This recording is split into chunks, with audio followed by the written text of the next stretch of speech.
This is the Ranger Report Podcast. News, insights, predictions, interviews, and information about the Texas Rangers from the major leagues to the minor leagues. And now, here are your hosts, Ben Dieter and CJ Berryman.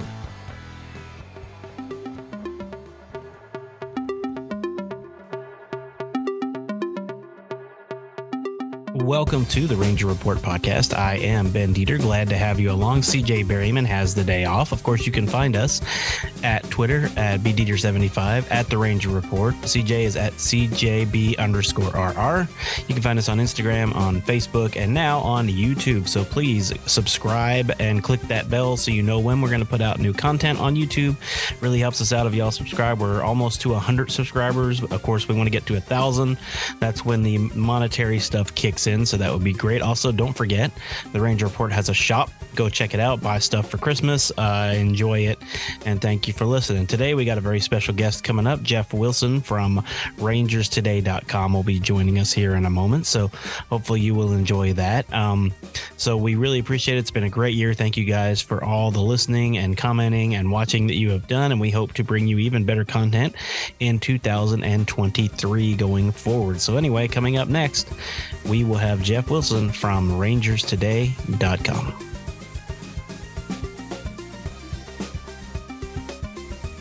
All right, everybody. Today we are joined by Rangers Today beat writer and Rangers Today baseball podcast host, Jeff Wilson. Jeff, how's it going?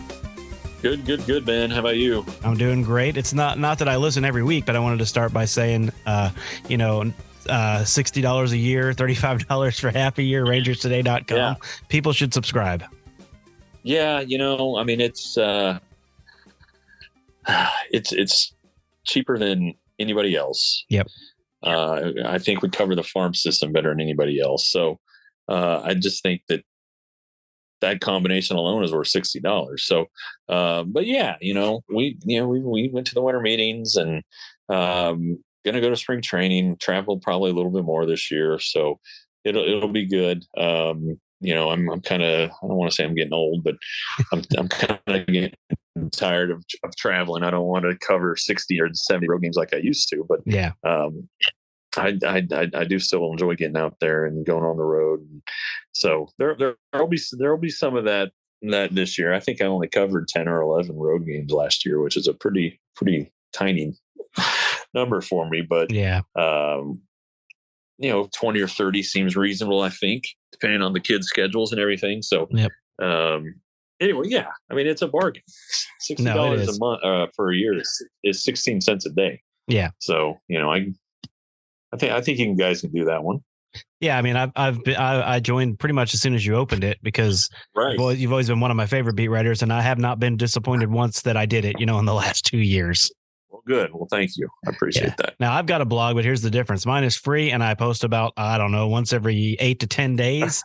And so you get what you pay for. I don't charge anything, and you don't get very much. Yeah. You guys do, and you get some great content. Like you said, it's the minor leagues that I love because you guys cover it so well. Yeah, we try. I thought that was kind of lacking. Yeah. In among the, I don't know if you call them the legacy outlets, the Morning News and the Star Telegram, which now doesn't even cover the team.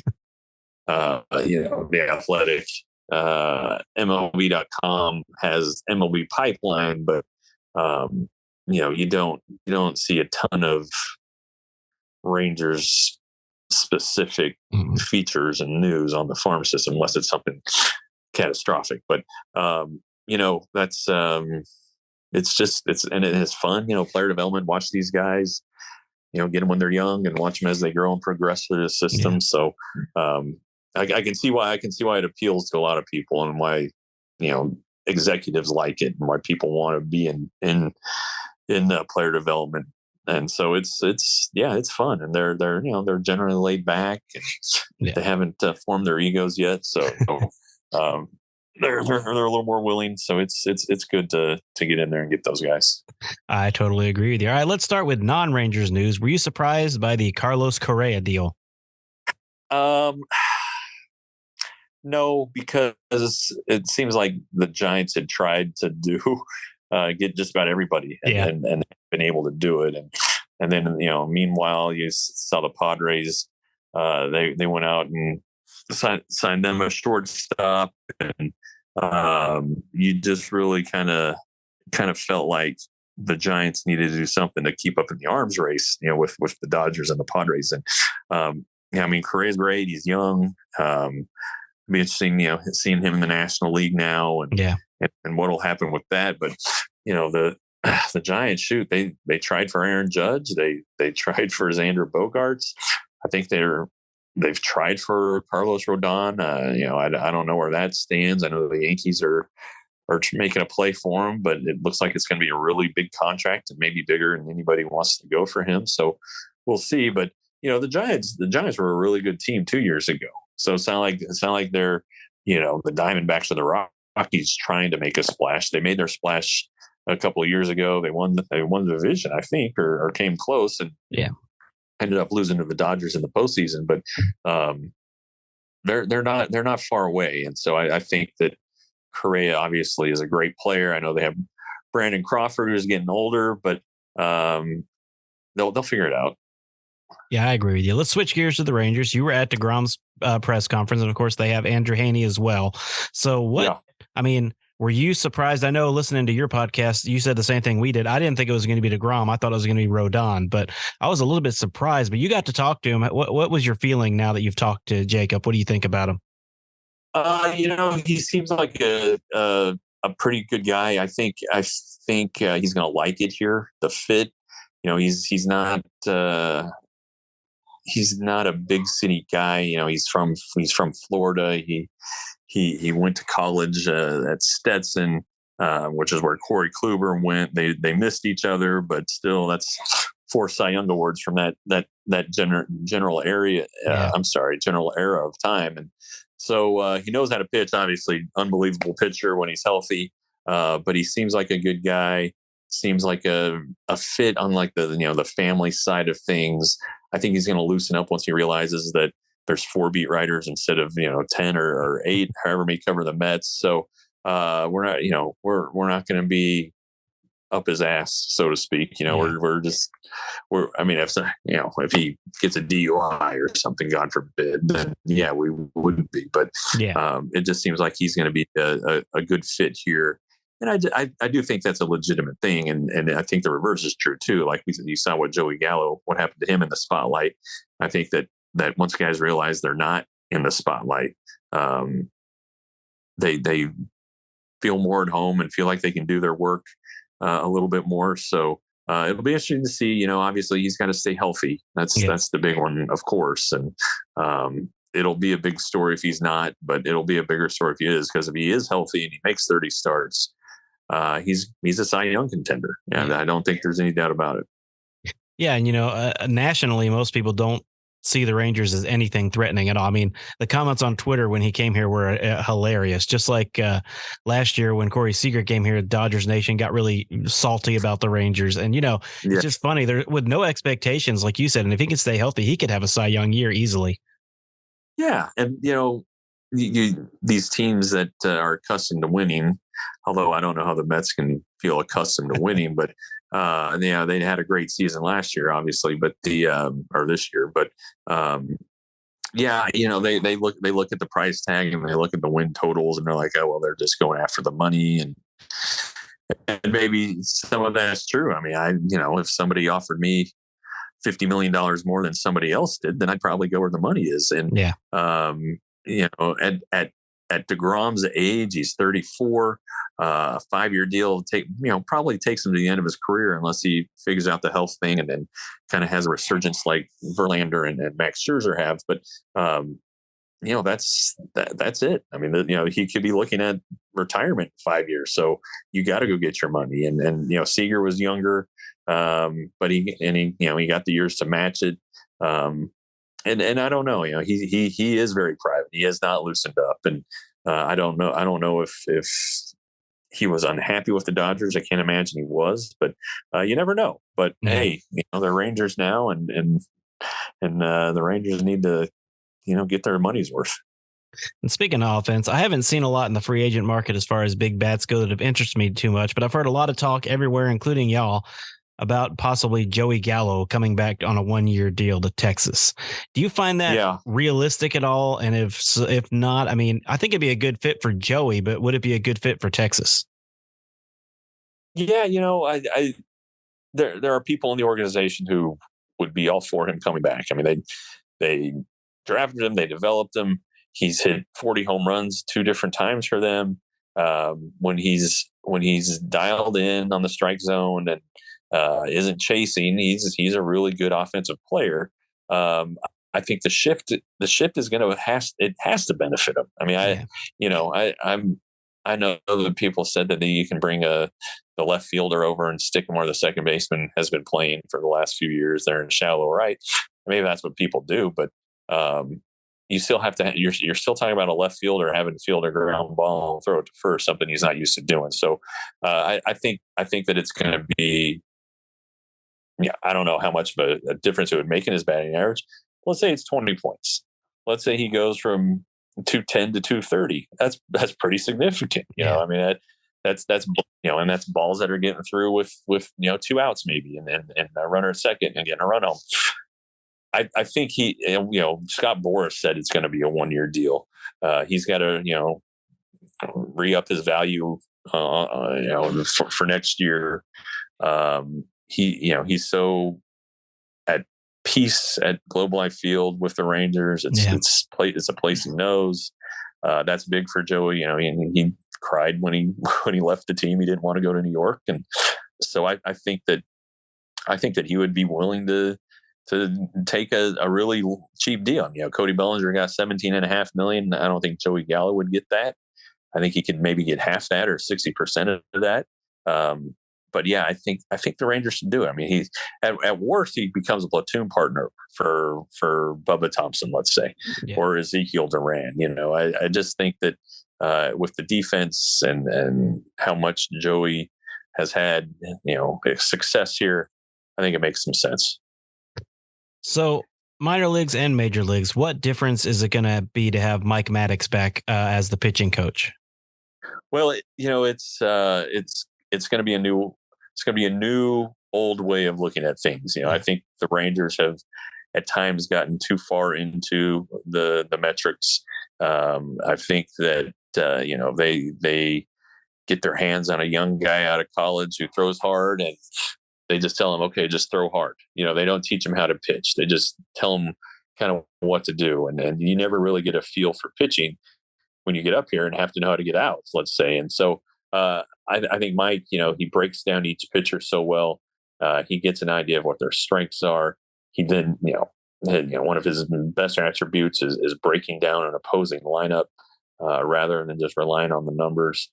So, and I think with Mike and Bruce Bochy and Chris Young, they want to push the starters. They don't necessarily believe in the 3 times through the batting order. And that came up kind of on our last episode. And Mike said that's been a problem ever since baseball's been played. It's just in the last 5 to 10 years, the numbers, people have said, oh, well, you can't do it. Well, sure you can. I mean, pitchers did it for 120 years, I just think that there's going to be a little bit more of an old school approach with starters. And there should be. I mean, it's I know that teams try to shorten games of their bullpens in the postseason, and that's fine because it's a short series. But over 162 games, it's just not going to work. You're going to need 20 relievers at that point. If you do that. So Martin Perez is going to eat innings. I think John Gray has a chance to get around 170, maybe 180 this year if he stays healthy. And then you kind of have to figure out DeGrom and Haney and Odorizzi if that's it. That's it. I still think that they could sign another pitcher. I really do. And use Odorizzi as like a swing guy or something. But I do like Maddux coming back, and I think that like there's not going to be any more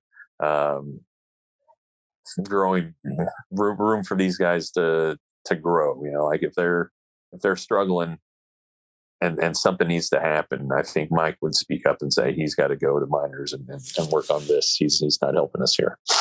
Yeah, I agree. And you look back at the one season, 2011, probably the Rangers' best pitching season. Everybody stayed healthy the whole year, and Right. everyone Right. gave you that extra inning that you're talking about right now. Yeah, that just doesn't happen very often. Where none of the guys who opened the season or rotation went on the disabled list. I remember Matt Bush had like a kidney stone, or not Matt Bush, Matt Harrison had a kidney stone, and I think he missed a start. So they just moved the long guy back when they had a long guy whose last name was Bush. There we go. The Red Sox pitching coach. They moved him into the rotation for a couple starts, and that was it. But and they 7 innings was routine for these guys. Colby Lewis and CJ Wilson. They weren't satisfied if they didn't pitch 7 innings.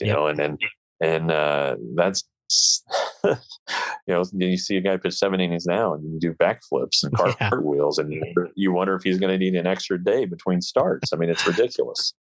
It is. All right, let's switch down to the minors and look into your crystal ball. Who do you think Rangers fans could see in Arlington by the end of 2023? Just a couple names. Yeah. Yeah. No, his injury complicates things, but I think Aaron Zavala has a chance. Just with his ability to understand the strike zone and to, I think he showed a lot at Frisco last year. And really Hickory, his last month at Hickory, and then in Frisco, looks like he found some power. But he's just a good darn hitter, and then second round pick, 38th overall, Pac-12 player of the year his last year there at school. Obviously he knows how to hit, but he seems like a guy, especially if there's some uncertainty or what have you. So I like Zavala. And then I think Justin Foscue too. I think Foscue, if he remains with the organization, I think that's a caveat. If he doesn't get traded this offseason, he's going to be Rule 5 eligible after the year. He's just a hitter, man. And he had you kind of look at his numbers. He didn't hit a ton of home runs this year, but his OPS is around 850. He flirted with 900 late into the year. The guy just knows how to hit. He doesn't strike out a lot, which I find pretty interesting. And I think that now that he will be eligible for the Rule 5 draft, now is kind of when you might see him start to move around from second base, and maybe they try him in left, maybe they try him at first a little bit. But those are probably my two guys as far as position players. Pitchers, I think we can all kind of throw a dart at Colwyn and then Jack Leiter and see what happens. But those two position players I really like. I agree with you. And I got to thank, before we get off here, I got to thank you and John. First of all, I really enjoyed Do It for Dirt. It was my first time to go. Oh, yeah. That was a ton of fun. I had so much fun. But John, just in passing, mentioned to me, hey, you guys should try YouTube because, we do pretty well on there. And so I did. And we've only been doing it full time now for 10 episodes. And my numbers are triple what the audio numbers are. Well, that's good. It's just crazy how quickly, I didn't realize so many people on YouTube loved podcasts. Yeah, we didn't really. I didn't know any of this stuff. Yeah. And the place where we record our studio, they also do the TCU. They do Frogs Today, and they do a bunch of shows there. And you got to build your subscribers because at some point you'll be able to hit the monetization standards and minimums and all that stuff. But yeah, we usually will do better per episode on YouTube. And it's usually it's usually a pretty big number better. So, it's good to get out. It's good to be seen, I guess, but it's just different. And it's fun. And then, I think it's nice to put faces with names and stuff like that. So I'm glad that we do it like we have been. And we still do okay on the audio side. I think a lot of people when they drive and whatnot, they'd rather, I don't know if they have a long commute to work or if they're going from here to Houston or something. But I'm glad we're able to offer both. Yeah, I am too. And that's the funny thing. We are our biggest episode ever on the audio side, because we've been doing it since 2018. Our biggest episode ever was about 485, which isn't good. It isn't bad for us. And I've already had a YouTube video hit 900. So it's just like, that's good. It's crazy to me that, Well, good for you guys. I know it's crazy, but I think this is episode 159 or 160 for us. So. Oh, wow. Yeah. Wow, that's this time around. I actually did this the first time around in 2011. And then I quit for a while and then came back. So I've been doing this before it was cool. So, well, there you go. You're a trendsetter, pioneer. But yeah, that's the difference between you and me, though, is I'm still not getting paid for it. So. Well, we're not getting paid a ton. Let me tell you that. That's true. I know that. Thanks for listening to the Ranger Report podcast. Find us on Twitter, Facebook, and at therangerreport.com.